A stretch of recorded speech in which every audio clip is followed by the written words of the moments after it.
안녕하세요. 살다 보면 미꾸라지 한 마리가 물을 흐리는 것을 종종 보게 되는데요. 오늘 사연에도 그런 미꾸라지 같은 사람이 한 명 나옵니다. 바로 제 시부에 대한 이야기인데 한번 들어보시겠어요? 시부는 참 못난 사람이었어요. 어른들이 왜 그런 사람을 속된 말로 놈팽이라고 부르잖아요. 그 단어가 찰떡같이 어울리는 분이었죠.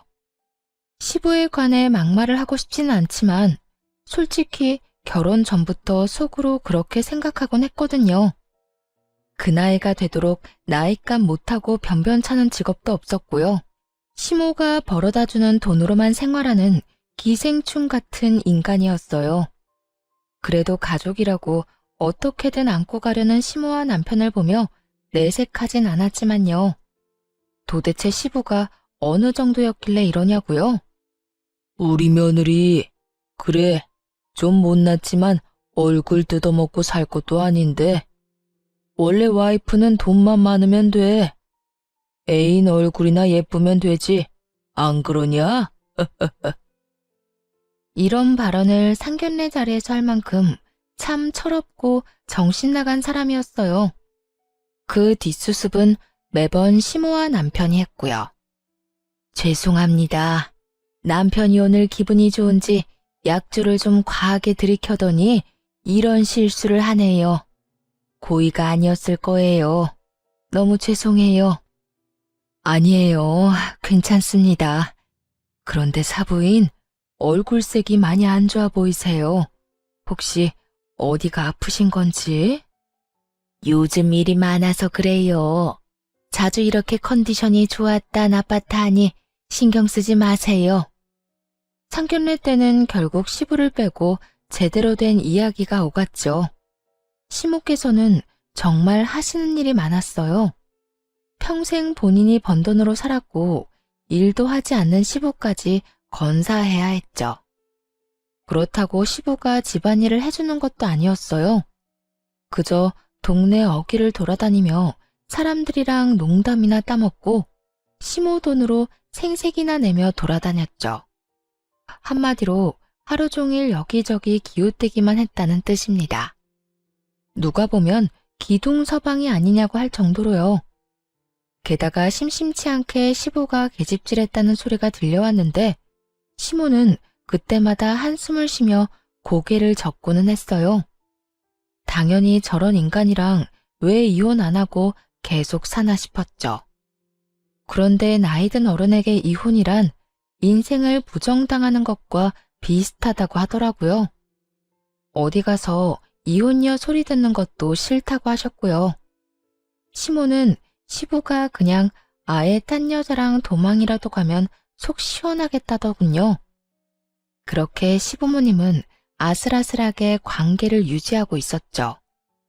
남편과 결혼한 지 3년이 됐을 때 시모의 건강이 걷잡을 수 없이 나빠졌어요. 평생을 일밖에 모르고 살아서 그랬을까요? 암에 걸리셨더라고요. 그것도 여기저기 전이가 많이 되었을 때 알게 된 거죠. 여태까지 아파도 미련하게 참으며 일을 하셨던 것 같아요. 너무 속상한 마음에 시모에게 물었죠. 어머님, 도대체 이게 다 무슨 일이래요? 아프면 제때 병원에 가시라고 그렇게 말씀드렸는데 제가 건강검진 하시라고 돈도 드렸잖아요. 왜 한 번도 안 하신 거예요? 어머님 말만 듣고 병원 잘 다니고 계신다고 생각했는데 제가 바보였어요. 손잡고 병원에 같이 갈 걸 그랬어요. 미안하다. 네가 그렇게 생각할 수도 있겠구나. 하지만 정말 별거 아닌 줄 알았어. 옛날에는 이거보다 더 많이 아파도 참았으니까. 그리고 실제로도 별거 아니었으니까. 그런데 늙어서 그런가 이젠 고통을 참는 것도 힘들더구나. 그래서 병원에 간 거였어. 내 몸이 이렇게 된 줄 알았으면 나도 적당히 일했을 텐데. 그땐 후회해도 아무 소용이 없었죠. 의사의 말에 따르면 상태는 절망적이었어요. 시모의 귀를 피해 보호자인 저희에게 의사가 말하더군요. 그리 좋은 상태가 아니라서 악화만 최대한 늦추는 치료를 해야 한다고 말이죠. 이 상태로 치료를 안 하면 3개월도 넘기기 힘들다고요. 그 말을 듣자 눈물부터 흐르더군요. 남편은 거의 정신이 나갈 지경이었죠.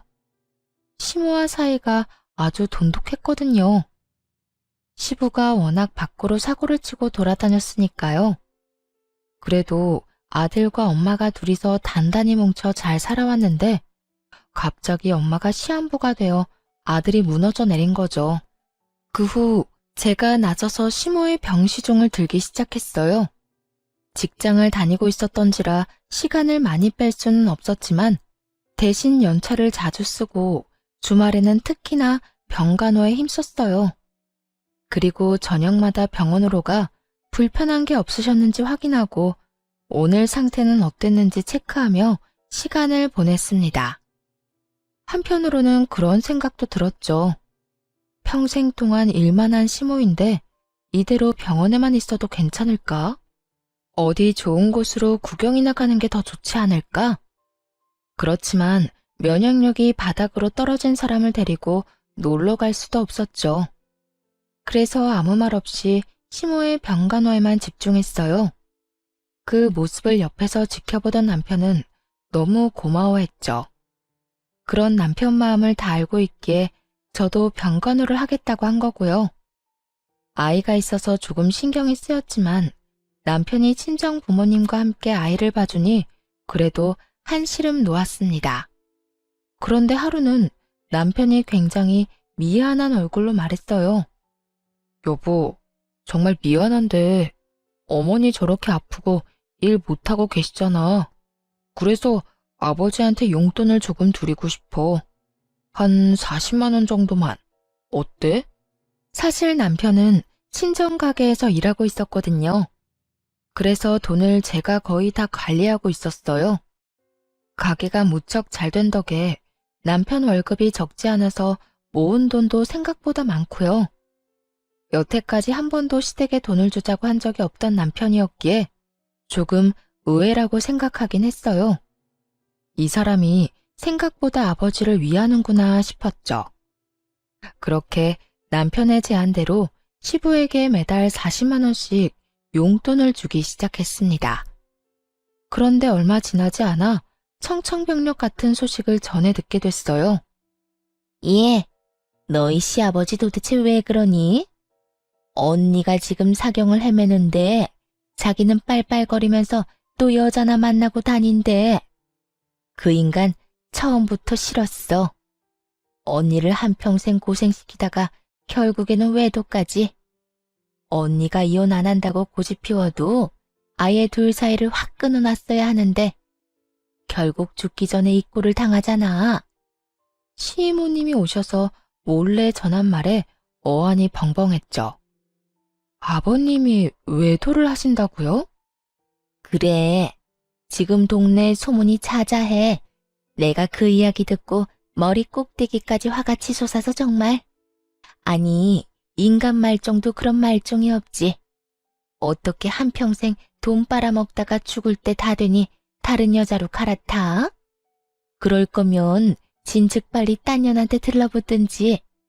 우리 언니 어떡해, 불쌍해서. 결국 시부가 사고를 치고야 만 거죠. 일단 남편한테는 말하지 않았어요. 시이모님도 아직 소문만 들은 상태였으니까요. 확인되지 않은 일로 안 그래도 힘든 사람 심기 불편하게 만들고 싶지 않았거든요.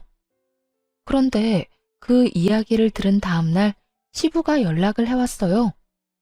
언제까지 시댁으로 오라는 말만 하고 무슨 일인지는 알려주지 않더군요. 그래서 하는 수 없이 그 시간 맞춰 시댁으로 향했어요. 다행히 주말이기도 했고 시모가 뭔지는 모르겠지만 가보라며 보내주셨거든요. 그렇게 시댁 안으로 들어갔는데 웬 모르는 사람이 한 명 앉아있더라고요. 나이가 50대 중후반 정도로 보이는 아줌마였어요. 어리동절해하며 서 있는데 갑자기 제게 아는 척을 하더라고요. 어머, 아가씨가 이 집 며느리지? 내가 아가씨 시아버지한테 부탁했어. 여기가 엉망이잖아. 아무리 힘들게 일한다고 해도 시댁 청소 정도는 며느리가 해야지. 안 그래? 오늘 쓸고 닦고 청소 좀 해줘. 아, 그리고 냉장고 보니까 먹을 게 하나도 없더라. 그러다 건강 축나니까 반찬도 좀 만들어놔. 그러면서 소파에 앉아 천연덕스럽게 TV를 켜고 드라마를 시청하더군요. 죄송한데, 누구세요? 아, 나? 이제 곧 아가씨 시어머니 될 사람이지. 그러니까 당장 청소 좀 해. 얼마나 더러운지. 내가 와보고 깜짝 놀랐다는 거 아니야. 이 사람이 그 소문의 시부 상간녀라는 걸 알고 머리에 피가 몰렸어요. 그렇잖아도 최악의 이미지인데 대뜸 청소와 음식을 하라니 눈이 돌아버렸죠. 마치 자기가 무슨 진짜 시모라도 된 것처럼 말이에요. 그러니까 아줌마가 제 시어머니가 될 거라고요? 왜요? 시어머니께서 두 눈 똑바로 뜨고 아직 살아계신데. 그리고 100번 양보해서 그렇다 쳐요. 근데 지금은 아니잖아요. 완전 생판남이면서 무슨 소리를 짓거리는지 모르겠네요. 너 지금 어른한테 이게 무슨 행동이니? 세상에. 교양도 없고 경우도 없고 예의도 없어. 사람이 잘못 들였네, 잘못 들였어. 자기가 뭔데 앞에 사람을 두고 평가질을 하는지 너무 화가 나서 앞뒤 안 가리고 달려들었어요. 아줌마, 제가 왜 댁한테 그딴 소리를 들어야 하는지 모르겠다고요. 청소하고 싶으면 본인이 하세요. 어이가 없어서. 여기가 내 집도 아니고 또 아줌마가 이 집 주인도 아닌데 무슨 소리예요? 그리고 다시 말하지만 우리 시어머니 아직 멀쩡히 살아계시거든요. 그쪽이나 처신 똑바로 하세요. 알아들었어요? 이 아가씨가 못하는 말이 없네. 나야말로 왜 아가씨한테 그딴 소리 들어야 하는데? 어? 여기 와봐. 세상에. 자기 며느리 잘못 들였어. 아주 예의도 없고 경우도 없고 내가 누군지 알면서도 얼굴 빳빳하게 들고 청소 못하겠다고 하는 거 봤지? 때마침 시부가 등장했어요. 그러자 상간녀는 기세가 등등해져서는 막 퍼붓더군요. 시부가 짐짓 엄한 표정을 지으며 아랫사람을 혼내듯 말했어요. 너 내가 여기 왜 오라고 했는지 알아? 다 이 사람 소개해주려고 그런 거야. 근데 어떻게 이렇게 무례하게 굴 수가 있냐? 이제 곧 네 시어미가 될 사람인데 공경하고 받들 줄 알아야지. 대체 왜 그렇게 못되게 굴어? 이 사람이 제 시어머니가 된다고요? 혹시 그이는 알고 있어요? 아무것도 모르고 있던데. 남편은 저 아줌마를 새어머니라고 생각할 일 눈꼽만큼도 없을 거고 저도 그럴 예정이에요. 그리고 아버님도 정신 좀 똑바로 챙기세요. 평생을 헌신한 아내 마지막 길에 이런 추태라니 부끄러운 줄 아시고요. 뭐? 야, 너 지금 시아버지한테 그게 무슨 말버릇이야? 누가 시아버지예요? 아픈 시어머니 병시종에 상간녀 뒤치다꺼리까지 시키려는 사람이 시아버지요? 아니, 사람이 맞긴 한가요? 너 말 다 했어? 아주 눈에 뵈는 게 없구나. 이제 시아버지고 뭐고 눈에 안 들어온다 이거지? 뭐양 것? 네 남편 믿고 일어나 본데 내가 아들한테 한마디만 하면 넌 당장 아웃이야, 아웃. 그렇게 되는지 한번 해보세요. 남편이 아버님 편들 것 같죠? 어디 보세요. 진짜로 그렇게 하는지. 그리고 이번 달부터는 용돈도 끊는 게 좋겠네요. 남의 속 뒤집어지는 짓만 하고 계시니 돈이 아까워서요. 그렇게 시부를 비웃어주고 밖으로 나왔어요. 남편도 용돈으로 생활하는데 제가 돈 끊으면 무슨 수로 아버지께 드리겠어요? 생각할수록 시부가 너무나 괘씸했습니다. 아픈 아내 내버려두고 바람 피우는 것도 모자라 며느리까지 불러서 상간녀 뒤치다꺼리를 하게 만들다니 참을 수가 없어서 시댁에서 나오는 길에 남편에게 전화했죠. 여보, 나야. 아무래도 아버님한테 드리는 용돈 끊어야겠어. 오늘 무슨 일 있었는지 알아? 세상에. 시댁에 갔더니 아버님 상간녀가 있었어. 그 여자가 시어머니 행세하면서 나더러 청소하고 음식까지 하라지 뭐야. 내가 어이가 없어서 정말. 뭐? 상간녀? 지금 아버지 제정신이셔? 어머니가 지금 저렇게 아파서 생사를 오가는데. 그러니까 말이야. 정신 못 차리신 것 같아. 당신이 아버님 생각해서 용돈 드리자고 한 건 알겠는데 꼭 그래야겠어? 그 돈으로 쓸데없는 일만 하시는 것 같아서 찝찝해. 게다가 내가 그 상간녀랑 싸웠더니 얼마나 뭐라고 하시던지. 그 여자도 멋대로 날 며느리 취급하는데 너무 웃기더라. 어머님께서 아직 두 눈 똑바로 뜨고 살아계신데 자기가 뭐라도 된 것처럼 굴어? 아, 어쨌든 그렇게 알고 있어. 진짜 너무하시네. 잠깐만. 아버지한테서 연락 오는데?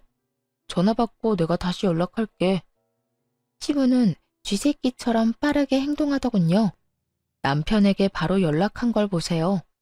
그대로 남편과 아이가 있는 친정가게로 향했어요. 가게 2층에 있는 부모님 집으로 가니 남편이 시부와 큰 소리로 싸우고 있더군요. 전화로는 안 됐는지 시부가 직접 행차한 모양이었어요. 그럼 진짜로 용돈 끊을 생각이니? 네가 어떻게 그래? 아버지한테 감히. 그러면 좀 잘하지 그러셨어요. 와이프랑 어머니 사이가 얼마나 돈독한지 아시잖아요. 아무리 생각이 없고 철이 없어도 해도 될 일이 있고 하지 말아야 할 일이 있죠. 아버지는 최소한의 도리를 저버린 거예요. 어머니가 아직 살아계신데 어떻게 그런 짓을. 저 찾아오지 마세요. 저도 와이프랑 같은 생각이니까요. 이렇게 찾아오셔봤자 어차피 용돈 못 드려요. 결국 시부는 당황한 얼굴로 돌아섰습니다. 그렇게 시부가 포기한 줄 알았죠. 그런데 웬걸 이번에는 돈 달라고 시모를 찾아왔더라고요. 돈 좀 줘. 아파서 누워있어도 처방 돈은 줘야 할 거 아니야. 요새 돈 없어서 아무 데도 못 가잖아. 아픈 시모 앞에서 그딴 소리나 짓거리다니. 저 입을 정말 찢어버리고 싶을 만큼 화났지만 참았어요. 여기서 분노할 사람은 제가 아니었거든요. 돈 맡겨놨어? 이제 앞으로는 당신이 벌어. 여태 나한테 가져다 썼으면 됐잖아. 진짜 아무 데도 못 가는 사람 앞에서 돈 내놓으라는 말이 나와. 그리고 분명히 말하는데 상간녀한테 줄 돈 없어. 내가 모를 줄 알았어? 동생이 다 이야기해주고 갔거든. 그래, 여자 후리고 사는데 돈 많이 필요하겠지. 그런데 어쩌나? 이제 너한테 줄 돈 없는데. 나는 단 한 푼도 안 남기고 죽을 거야. 이 괘씸한 인간아. 이렇게 대놓고 화내는 시모의 모습은 처음 봤습니다. 시부도 질린 듯 시모를 째려보고는 나가더군요. 그 뒷모습을 보던 시모가 저한테 큰 소리로 말했어요. 내 통장, 이제 네가 가지고 있거라. 저 인간이 돈 달라고 하면 절대로 주지 말고. 그러자 시부가 헐레벌떡 다시 돌아가 시모에게 화를 냈어요. 미쳤어? 저년이 뭔데 통장을 맡겨? 네 마누라 수발 들어주는 귀한 며느리더러 저년이라고 했어? 네 옆에서 속살거리면서 돈 뜯어가는 여자나 미친년이겠지. 꼴도 보기 싫으니까 당장 나가. 결국 시부는 시모에 의해 병원에서 쫓겨났어요. 그 후 몇 번을 저와 남편에게 전화해서 통장 내놓으라고 난리를 피웠지만 저희가 꿈쩍도 하지 않으니 결국 잠잠해지더라고요. 그렇게 조용하게 시간이 흐르고 시모는 서서히 마지막을 준비하고 있었죠. 굉장히 컨디션이 안 좋던 어느 날 시모가 어렵게 말을 꺼냈어요. 나 죽기 전에 내가 평생 일군 우리 집 거기에 한 번만 갔다 와주면 안 되겠니? 우리 아들이랑 둘이서 오순도순 지내던 집인데 죽기 전에 한 번만 더 둘러보고 싶구나. 시모가 그 집을 얼마나 소중하게 생각하는지는 이미 눈치채고 있었어요. 없는 살림에 열심히 일해서 겨우겨우 가지게 된 집이라고 들었거든요. 아들도 키우고 일도 안 하는 남편 뒤치다꺼리까지 해가면서 말이죠.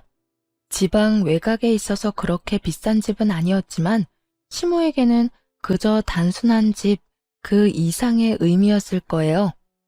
그래서 시모의 부탁을 그냥 흘려들을 수 없었고요. 의사 선생님과 상의해서 다행히 시모와 잠시 외출할 수 있도록 허락을 받아냈어요. 하룻밤을 자고 오는 것도 아니고 잠깐 나갔다가 오는 것뿐이어서 병원에서는 문제가 생기면 얼른 돌아오라는 말과 함께 외출을 허락해줬어요. 이로 인해 시모가 마음의 안정을 찾기만을 바랬습니다. 그 집을 보고 나면 마지막으로 마음을 정리할 수 있을 테니까요. 아쉬움을 남긴 채로 보내드릴 생각은 추호도 없었답니다. 그렇게 시모와 둘이서 그 집에 갔어요. 그런데 저희 눈앞에 펼쳐진 광경은 그야말로 충격 그 자체였습니다. 집이 이전과는 전혀 다르게 180도 바뀌어 있었던 거예요. 벽지와 바닥이 바뀐 것은 물론 시모의 손때 묻은 가구들이 모두 사라져 있었고 안방에 있는 침구는 아주 화려한 새 것으로 바뀌어 있었어요. 그뿐만이 아니었습니다. 가족 사진들도 모조리 사라져 있었어요. 그 대신 벽에 걸려있는 사진 속 주인공이 누구였는 줄 아세요? 바로 시부와 그 상간녀였어요. 그 광경을 본 순간 시모는 대체 얼마나 큰 충격을 받으셨을까요? 한껏 쇠약해져서 이제 잘 걷지도 못하는 몸으로 시모가 한 발 한 발 액자 앞으로 다가갔어요. 외도의 증거가 그대로 담겨있는 사진이었죠. 내가 이 꼴을 보자고 그 인간이랑 여태 산 게 아니야. 우리 아들 아비 없이 자랐다는 말 듣게 하지 않으려고 꾹 참으며 살았는데 기어이 죽기 직전에 이 꼴을 보도록 만들어. 곧 죽는다는 사람 빨리 보내고 싶었나 보네. 이 쥐새끼 같은 인간들 용서 못해. 절대로 용서 못해. 시모는 살이 다 빠져 나무 막대기 같은 팔로 사진들을 모조리 내팽개쳤어요. 그리고 화장실로 가서 변기에 물을 따서는 확확 뿌렸죠. 안방에 뻔뻔하게도 버젓이 놓여있는 시모가 산 적도 없는 침구를 향해서요. 거친 행동이었지만 그런 시모의 마음을 충분히 이해했어요. 누가 그런 꼴을 보고 제정신이겠어요? 마지막으로 옛 추억을 보려고 집에 왔는데 정작 그 추억은 모두 사라져 있고 남편이 상간녀와 새 출발을 하려고 집을 꾸며놨다는 걸 알면 누구라도 그럴 거예요. 그렇지만 시모가 그렇게 무리하도록 놔둘 수는 없었어요. 조용히 시모를 말리며 말했어요. 어머님, 너무 화내지 마세요. 일단 몸부터 챙기셔야죠. 혹시 집에서 갖고 가실 거 있나요? 말씀해 주시면 제가 챙길게요. 그 쥐새끼 2마리가 집을 싹 다 갈아치워버린 것 같구나. 그냥 가자. 어차피 진짜 중요한 건 저 안에 있지도 않았어. 못 믿어온 놈이랑 평생을 살았는데 내가 그 정도 대비도 안 했겠니? 중요한 건 전부 내가 가져온 집 안에 있으니까 나가자. 그리고 가는 길에 부동산 좀 들러줄 수 있겠니? 이제 이 집 내놔야겠다. 그렇게 시모와 그 집을 나와 몇 군데를 더 들렀습니다. 시모는 바로 부동산에 집을 내놨고 밀린 은행 업무도 처리하고 다시 돌아왔어요. 병원에 돌아오고 나서도 시모는 기분이 안 좋아 보였어요. 사실 그런 일이 있었으니 좋을 리가 만무했죠. 안타까웠지만 그런 시모를 함부로 달래줄 수도 없었습니다. 그 절망감과 배신감이 어떨지 감히 가늠도 되지 않았으니까요. 어떤 말을 건네든 전부 의미 없는 얘기로 들릴 것 같았어요. 그렇게 시모 혼자 쓸쓸히 마음을 추스르고 있는데 면회 시간 끝날 때쯤 다짜고짜 시부가 병원으로 찾아왔더군요. 그러더니 저를 향해 삿대질을 하며 욕을 하는 거예요. 야, 네가 우리 집에 와서 사고치고 갔지? 집을 아주 난장판으로 만들어 놨던데 너 지금 시하냐? 이제 시아버지 자격 없다고 깽판 치고 간 거냐고? 정신 나갔어? 네가 싫으면 싫었지 우리 집에 와서 왜 난리를 쳐? 너 내가 고소할 거야. 남의 집 엉망으로 만든 거 다 경찰서에 신고할 거라고. 너무 한심해서 대꾸할 가치도 못 느꼈습니다. 옆에서 듣던 시모가 참지 못하고 시부에게 한마디 날렸어요. 그거 내가 했다. 외출증 끊어서 갔다가 난장판 만들어 놓고 왔어. 바퀴벌레 한 쌍이 우리 집에다 헛짓을 해놨길래 그랬다고. 그래서 지금 그것 때문에 화내는 거야? 여태 아픈 마누라 한 번을 들여다보지도 않다가 이제 와서 네가 무슨 자격으로 감히 여길 들어와? 앞으로는 못 들어와. 못 들어오게 막을 거니까. 네 얼굴만 보면 구역질 나고 기분이 더러워서 안정이 안 되거든. 그리고 신고하려면 해. 내가 그 집 그렇게 만들었으니까 나를 신고하라고. 물론 할 수 있으면 말이야. 그 집이 내 집인 건 알지? 당신 집은 코딱지만큼도 안 들어간 것도 알고 있지? 그런 주제에 내 짐 다 빼고 상간녀 짐을 들여놔? 상간녀랑 내 집에다 신혼집 차리려고 작정했어? 네가 인간이야? 뭐? 당신이 어떻게 우리 집에 왔어? 아파서 빌빌거리면서 집에는 또 왜 왔대? 죽기 전에 우리 집 한번 눈에 담으려고 했는데 아주 싹 바꿔놨더라. 그년이랑 알콩달콩 재미있게 살고 싶으면 다른 집으로 가, 이 정신 나간 놈아. 이놈의 할망구가 죽기 직전이 되니까 악만 남아가지고. 넌 뭐가 그렇게 잘났어? 뭐가 그렇게 잘났길래 남 하는 일에 시시콜콜 반대하고 난리야? 말 한 번 잘했네. 그럼 내가 잘났지 못났어? 못난 건 너잖아. 평생을 마누라가 번 돈으로 먹고 산 기생충 주제에. 시모의 신랄한 말에 결국 시부는 할 말을 못 찾고 돌아갔죠. 그러나 모든 일이 시모의 생각대로만 되지는 않았어요. 시모가 돌아가시기 전까지도 그 집은 팔리지 않았거든요. 그리 좋은 집도 아니었고 좋은 지역에 있지도 않았으니까요. 게다가 시부가 매일같이 찾아와 돈 내놓으라고 윽박지르고 난리를 피우더군요. 결국 시모의 정신적인 건강을 위해서 시부를 못 오게 막았고, 덕분에 마지막 며칠쯤은 시모도 편하게 지낼 수 있었어요. 비록 시부의 외도로 인한 스트레스가 컸는지 생각보다 일찍 돌아가시기는 했지만요. 그리고 장례식이 치러졌죠.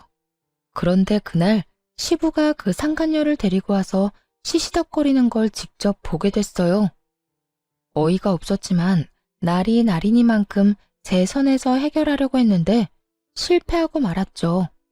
바로 남편까지 그 꼴을 목격한 거예요.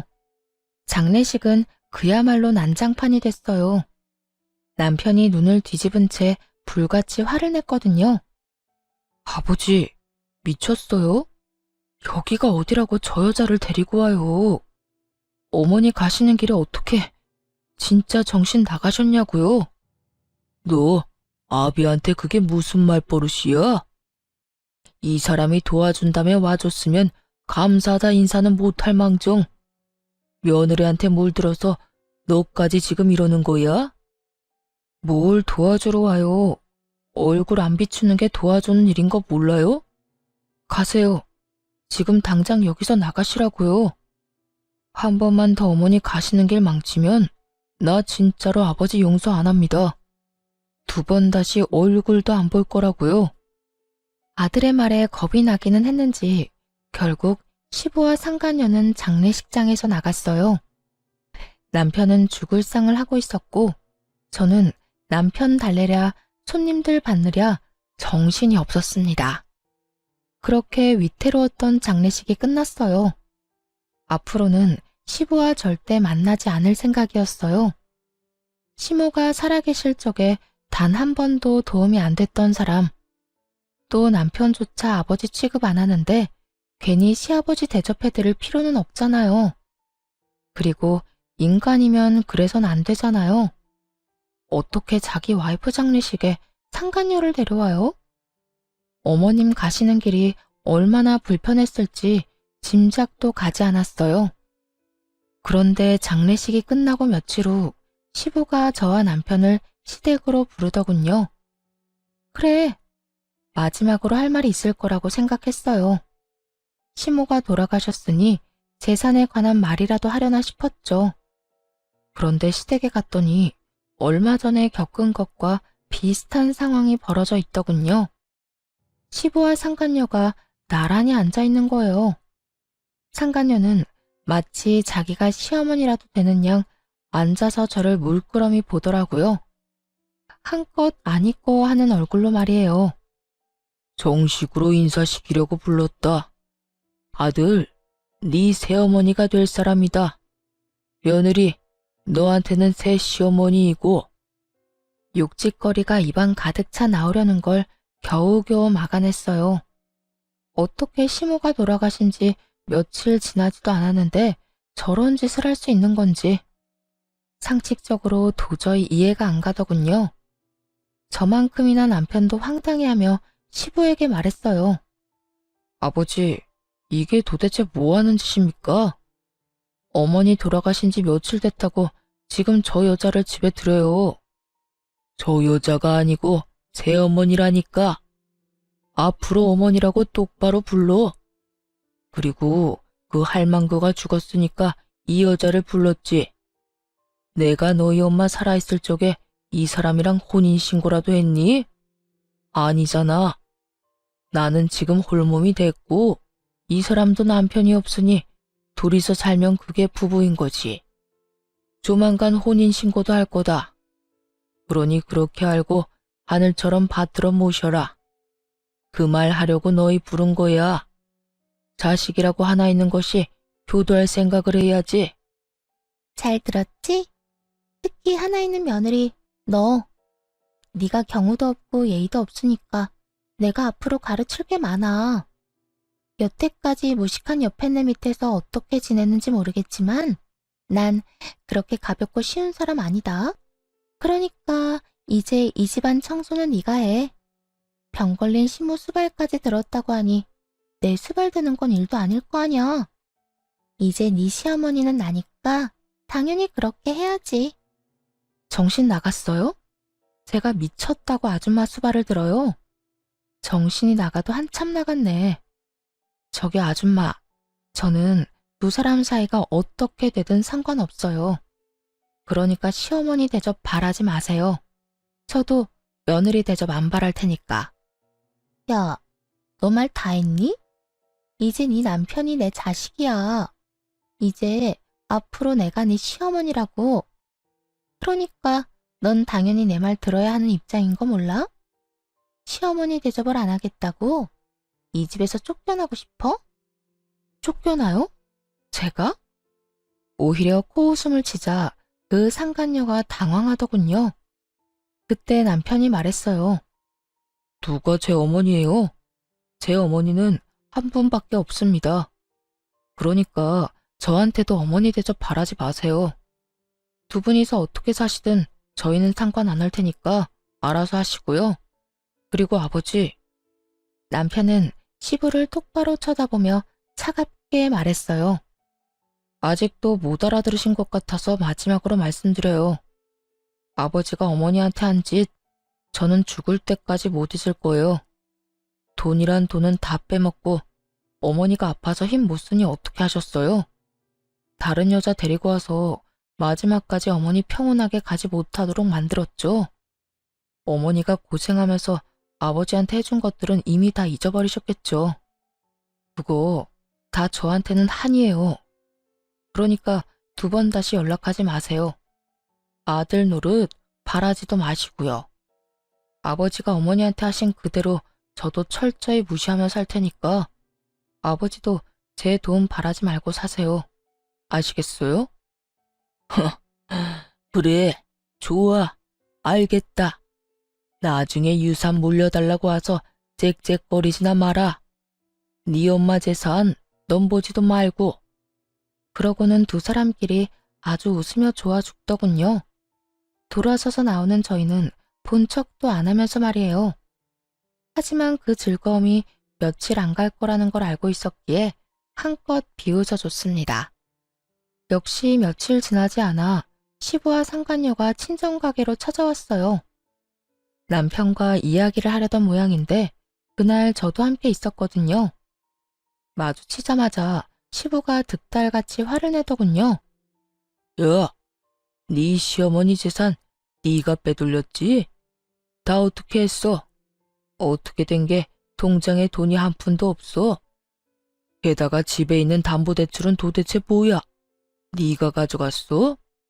내가 그 옆에 내 병원 들어간 직후에 확인했을 때는 깨끗했는데.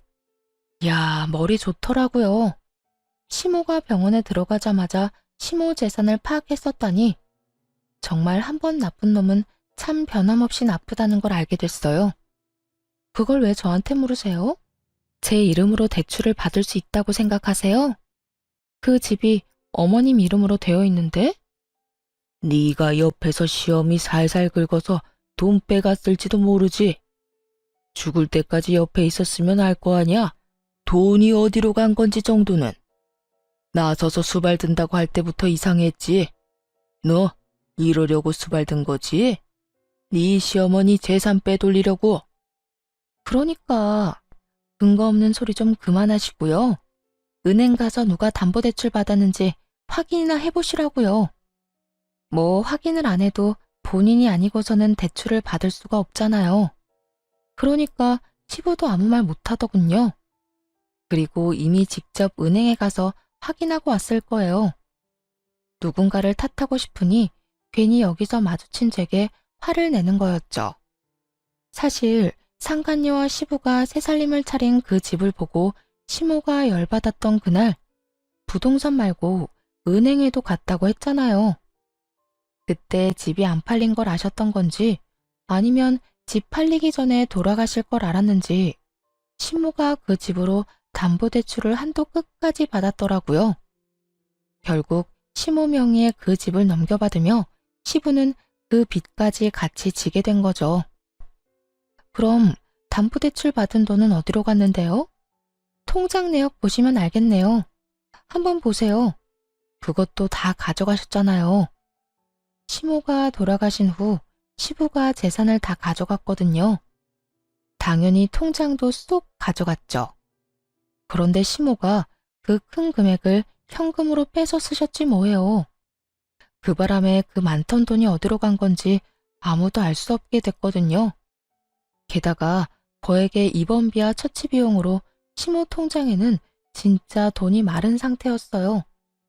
이 여편네가 돈을 어디다 빼돌렸는지 모르니 하는 소리지. 며느리인 네가 받은 게 틀림없지. 그 돈 달라고 하지 않을 테니 집에 걸린 대출금은 너희가 갚아. 대출금을 갚으라고요? 아버님, 저희한테 뭐라고 하면서 그 집 가져가셨어요? 어머님 재산 넘볼 생각 말라고 가져갔죠? 저희가 사는 집도 아니고 저희가 가져간 집도 아니고 아버님이 직접 가져가신 거면서 대출금은 우리 보고 갚아라. 제가 왜요? 돈을 드려야 할 이유가 없잖아요. 그 집은 아버님이 상속받았으니까 빚도 아버님 거죠. 저희한테 손 벌리지 마세요. 제 말에 시부 옆에 있던 상간녀가 그러더군요. 아니, 자식이랑 며느리가 돼서 그 정도도 못해줘? 아무리 싸웠어도 가족 간에 이러는 건 말이 안 되지. 핏줄은 아무도 못 끊는 거야. 그러니까 너희가 아버지 부양하는 것도 당연한 이야기고. 자식이 아버지한테 그러는 거 아니야. 그럼 아버지는 뭘 해줬는데요? 우리한테 뭘 해줬어요? 못난 꼴밖에 더 보여줬어요? 그리고 아줌마가 어딜 끼어들어요? 그게 할 말이에요? 부모 자식 인연을 누가 끊어놨는데? 어머니 자리 차지하며 나랑 아버지 사이를 멀어지게 만든 사람이 누군데요? 방해꾼은 아줌마라는 생각 안 들어요? 모렴치에 몰상식에 뭐 핏줄? 자식이요? 내가 저 아버지라는 작자를 보고 배운 게 뭔지 알아요? 저 인간처럼 살지 말자는 거, 딱 그거 하나입니다. 그러니까 자식이니 부모니 그딴 거 운운하지 말고 법대로 하세요, 법대로. 그 집 가져갔으니 알아서 빚 갚으시고 우리한테 어떤 것도 요구하지 마세요. 더는 아버지 만나기도 싫으니까. 남편의 칼 같은 말에 시부와 상간녀는 아무 말 못하고 그대로 돌아서더군요. 할 말이 없었는지 아니면 말이 막힌 건지는 모르겠지만요. 사실 시모가 가진 재산이 적지는 않았어요. 다만 돌아가시기 직전에 모두 처분했기 때문에 저 사람들이 찾지 못할 뿐이었죠. 예를 들어 시모는 대출받은 돈으로 귀금속을 여러 개 사셨었어요. 그리고 그 안에 우리 아들 이름을 새겨서 선물로 주셨죠. 현금으로 사셨으니 시부는 그 돈을 영영 못 찾을 게 뻔했죠. 그렇게 시모는 시부에게 큰 엿을 먹이고 떠났답니다. 자신이 죽은 후에도 시부가 자식 괴롭힐 걸 알았는지 아니면 시부에게 단 한 푼도 남기지 않겠다는 그 다짐을 지킨 건지 진실은 아무도 모르지만 지금 시부가 쪼들리는데 시모의 역할이 매우 컸죠. 곧 시부와 상간녀의 사이도 삐걱거리기 시작했어요. 아무리 뒤져봐도 시모가 남긴 재산이 더 이상 없다는 걸 확인하게 됐으니까요. 게다가 집 대출금도 못 준다고 딱 끊어버렸으니 결국 그것도 시부가 갚아야 했죠. 집이 이미 시부의 것으로 되어 있었으니까요. 시부가 일을 하는 것도 아니었기에 버거운 상황이었어요. 욕심만 내지 않았다면 그 집은 빚 없이 온전히 시부의 것이었을 텐데 또 바로 상간녀를 데려와 남편과 제 속을 뒤집어 놓지만 않았다면 그 집 대출금도 저희가 해결해 드릴 생각이었거든요. 1년, 아니 3개월의 시간이라도 지나고 여자를 데려왔더라면 이해하려고 해봤겠죠. 그런데 굳이 길을 힘들게 돌아가는 걸 보니 뭐든 해줄 필요가 없겠더군요. 그렇게 시부와는 연락을 딱 끊었어요. 그 뒤에 시부에게서 연락이 온 것은 시모가 돌아가시고 몇 달이 지난 후였어요. 사실 한동안 시부 전화번호로 연락이 오면 차단을 했거든요. 그런데 어느 날 모르는 번호로 연락이 왔는데 왠지 시부일 것 같더라고요. 혹시나 하는 마음으로 전화를 받았죠. 정말로 중요한 일이 있어서 전화를 했을지도 모르잖아요. 곧이어 귀에 들려온 건 어이없는 꾸짖음이었어요. 아들한테 들었다. 네가 나한테 돈 못 보내게 막는다며? 아무리 그래도 그렇지 어떻게 인간이 그럴 수가 있냐? 내가 아무리 너한테, 아니, 네 시어머니한테 몹쓸 짓을 했다고 해도 말이다. 이런 식으로 사람 피 말리는 건 아니지 않냐? 명색이 내가 네 시아버지인데 어떻게 돈 한 푼을 안 줘? 늙어서 일도 못하는 노인네 그냥 여기서 말라 죽으라는 말이냐? 긴 소리 안 할 테니 돈 좀 붙여라. 네 시어미가 마지막에 왜 나한테 그런 악독한 짓을 했는지는 모르겠지만 지금 이 집마저도 고물단지야. 대출을 그렇게 많이 끼워놓으면 나더러 어떻게 하라고. 나는 당연히 너희가 갚아줄 거라고 생각했지. 그런데 대출금을 갚아주지도 않고 용돈도 안 보내주면 어떡하라는 거야? 응? 전에 이미 이야기 다 끝난 걸로 아는데요. 그러게 아버님이 알아서 잘하셨어야죠. 솔직히 저는 남편이 돈 달라고 하면 줬을 거예요. 근데 저 때문에 안 된다고 하는 거 보니 남편한테도 미운 털 단단히 박히셨네요. 그리고 돈 맡겨놓은 것도 아닌데 왜 자꾸 돈 내놓으라 말아 하세요? 아니, 그러면 그 돈이 다 어디로 갔다는 말이야? 내가 봤을 때 너 말고는 그 옆에 내가 맡길 곳이 없어. 둘이서 짜고 나 물 먹이려고 그랬잖아. 지금이라도 네 시어머니가 숨겨놓은 돈 나한테 돌려줘. 그러면 더 이상 너희한테 연락 안 한다니까. 아니 그러니까 돈이 필요하면 그 집 파시면 되잖아요. 그 집 팔고 남은 돈으로 생활하시면 되겠네요. 대출 받았다 하더라도 차익이 좀 있을 텐데요. 그때 듣기로는 한 7천만 원 남겨놓고 대출하신 걸로 알고 있어요. 그거 받아서 알뜰하게 쓰시면 얼마든지 생활하실 수 있잖아요. 저희는 부양 안 해드리기로 결정했으니 기초생활수급자 신청이라도 하시고요. 이렇게 말해봤자 해드릴 거 없다고 말씀드렸잖아요. 너희가 있는데 왜 내가 기초생활수급자가 돼야 해? 너희들 그때 그러지 않았냐? 그 여자랑 헤어지면 나 부양해 줄 거라고. 그렇게 이야기한 적 한 번도 없거든요. 시부는 자기 입맛에 맞도록 말을 교묘히 바꿔서 얘기하더라고요. 그래서 그 아줌마랑 헤어지셨어요? 왜요? 둘이 죽이 척척 잘 맞던데 계속 같이 사시지 않고. 그 여자가 그렇게 나쁜 년인 줄 누가 알았겠냐? 내가 아무리 찾아봐도 돈이 없어서 어쩔 수 없이 그 집을 팔기로 했지. 그런데 그년이 그 집 팔고 나서 남은 돈을 자기한테 맡겨달라는 거야. 자기가 갖고 있겠다고 보관만 하겠다는데 그 말을 믿을 수가 있어야지. 아무리 봐도 들고 튈 것 같아서 그 돈 안 준다고 했거든. 뭐 안전하게 내가 들고 있으면 되니까. 그런데 그거 가지고 얼마나 빽빽거리고 잔소리를 하는지. 내가 몇 마디 좀 심한 말 했다고 짐 싸서 도망가 버렸어. 근데 이 여편네가 지 몸뚱어리 하나만 나가면 될걸. 우리 집에 있는 가전이며 가구며 싹 다 팔아먹고 갔잖아. 알고 보니 오죽 독한 게 아니었다 정말. 그래서 지금 집에 TV도 냉장고도 아무것도 없어. 이 상황에서 도대체 어떻게 하란 말이냐? 그 이야기를 듣는데 약간 이상하더라고요. 집이 팔리지도 않았는데 그 여자가 도망을 갔다뇨? 아무래도 시부가 집을 판 게 틀림없어 보였어요. 그래서 따지면서 물어봤죠. 솔직히 말씀하세요. 그 집 파셨죠? 아버님이 집 갖고 있었으면 그 아줌마가 어떻게든 옆에 붙어 있었을 텐데요. 집 판 돈도 안 준다고 하니까 도망간 건 맞죠? 아니에요? 그게 아니면 그 돈도 벌써 다 쓰신 거예요? 역시나 시부는 아무런 대답도 못했습니다. 뭐 그렇겠죠. 돈 나을 구석이 있는데 상간녀가 도망갈 이유가 없잖아요. 특히나 그렇게 호시탐탐 빼먹을 기회만 보고 있던 여자였으니까요. 이제 돈 나을 구석이 없는 것 같으니 세간살이 다 팔아먹고 도망친 게 확실했어요. 상간녀는 사랑에 미친 게 아니라 돈에 미쳐 있었다는 게 증명됐으니. 솔직히 쌤통이었어요.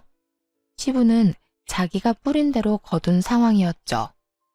이런 걸 보고 인과응보라고 하죠. 그래, 이 말대로 집 팔았다. 그런데 그게 뭐가 그렇게 잘못한 일이라고? 그리고 그 여자도 이제 없는데 무슨 상관이냐? 너희가 나 모셔야지. 늙고 나니 믿을 건 자식뿐이다. 그러니 너희가. 저희한테 책임지우지 마세요. 뭐 전화만 하면 다 해결될 거라고 생각하셨어요? 7천만 원쯤 되는 큰 돈을 1년도 안 돼서 다 쓰셨으면서 웃기네요. 그리고 돈 필요하면 아들한테 이야기하세요. 저는 남편이 달라고 하면 준다니까요. 그런데 어쩌죠? 남편은 저한테 아무런 말도 안 했거든요. 내가 이야기 안 해본 줄 알아? 상황이 어렵다고 제발 돈 좀 붙여달라 애원을 해도 안 주더라. 이게 네가 한 짓이 아니면 누가 한 짓이야? 내 아들 쥐락펴락하는 것도 이제 그만둬라. 너 때문에 부자간의 거리만 멀어지고 있어. 집안의 여자를 잘못 들였지. 마누라도 죽으면서 남편 뒤통수 치더니 며느리까지. 뒤통수는 아버님이 쳤겠죠. 어머님이 왜 그렇게 독하게 재산 다 없애고 가셨는지 이제야 이해가 되네요. 아버님이 고마운 줄도 모르고 욕이나 해대는 사람이니 그러셨겠죠. 이러니 아들도 아버지한테 돈을 안 주겠다고 하지. 제가 두 사람을 멀어지게 하는 게 아니라는 거 아직도 모르시겠어요? 이런 식으로 남한테 기대기만 하고 피땀 흘려 번 돈을 가져가려는 게 문제라고요. 그 행태가 사람을 질리게 하는 거예요. 그리고 양심이라는 게 있으면 아내 장례식장에 다른 여자는 데리고 오지 말아야지. 아들 보는 앞에서 그게 무슨 정신 나간 짓이에요? 혼자서 정 떨어지는 짓은 다 해놓고 이제 와서 또 남 탓. 제발 좀 부끄러운 줄 아세요. 결국 전화를 끊고 화가 나서 남편에게 이 일을 말했죠. 시부가 제게 전화해서 난리쳤다는 걸 안 남편은 한숨을 푹 내쉬더군요. 그러고는 무언가를 결심한 듯 시부에게 당장 전화했어요. 시부는 자기한테 돈이라도 주려는가 보다 싶었는지 아주 밝게 전화를 받더군요. 그래, 나다. 돈 주기로 했지? 내가 오늘 며느리한테 전화해서 한 소리 했다. 어디 어른한테 못하는 소리가 없는지. 아버지, 이참에 확실히 말씀드릴게요. 저는 돌아가시기 전에 어머니 가슴에 대못 박은 아버지 절대로 용서 못해요. 그리고 장례식장에서 한 짓도 용서 안 할 거고요. 그러니까 남처럼 사세요, 남처럼. 왜 이제 와서 아버지 노릇을 하려 하세요? 평생 그런 척도 한 적 없으면서 왜 자식한테 들러붙으려 하냐고요? 다 늙어서 힘 없어지니까 편하게 살려는 심보 다 알고 있어요. 전 어머니랑 달라요. 어머니는 그런 아버지 다 받아주겠지만 저는 받아들일 생각 없습니다. 그러니까 이제 연락도 하지 마세요. 부자간 인연은 여기서 끊긴 걸로 할 테니까요. 그리고 와이프한테도 전화하지 마세요. 앞으로 또 돈 때문에 전화하면 경찰에 신고할 테니 그렇게 알고 있으세요. 야, 아들, 네가 어떻게 나한테 그런 말을 해? 어떻게 네 아버지한테? 핏줄은 끊을 수 있는 게 아니다. 아들아, 다시 한번 잘. 시부가 애원하는데도 남편은 전화를 확 끊어버리더군요. 화가 많이 났는지 숨을 몰아쉬는 남편을 옆에서 잘 달래줬어요. 남편이 시모 사진을 보며 애틋해하는 걸 자주 봤거든요. 그래서 부자 간의 인연을 끊은 결정을 충분히 이해할 수 있었어요. 시부는 그렇게 된 후에야 가족의 소중함을 깨달았던 것 같아요. 기생충처럼 평생 다른 사람이 벌어다 준 걸로 먹고 살다가 와이프도 자식도 상간녀도 다 떠나가고 나니까 그제서요. 하지만 이미 너무 늦고 말았죠. 가족들의 마음이 굳게 닫힌 후였으니까요. 와이프 돈으로 떵떵거리면서 사장님 소리나 들으며 지냈던 사람이라서 그랬을까요? 이제 그러지도 못하고 집에만 박혀 있어야 하니 시부가 어떻게 된 줄 아세요? 우울증에 걸려 병원 치료를 받는다고 하더군요. 게다가 스트레스가 심해져서인지 파킨슨 병까지 진단받았더라고요. 어떤 사회복지사가 시부 상태를 이야기해줘서 그제야 알았습니다. 병원이나 요양원 입원을 한번 생각해봐야 할 것 같다고 하더라고요. 어쩔 수 없이 요양원에 입원을 시키고 매달 요양원비는 내주고 있어요.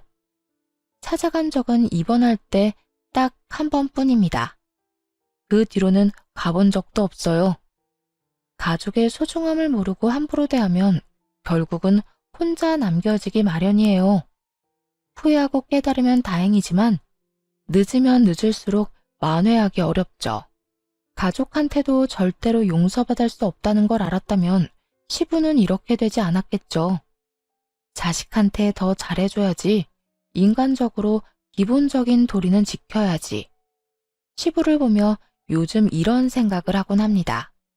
지금까지 긴 글 들어주셔서 감사드립니다. 모두 좋은 하루 되세요.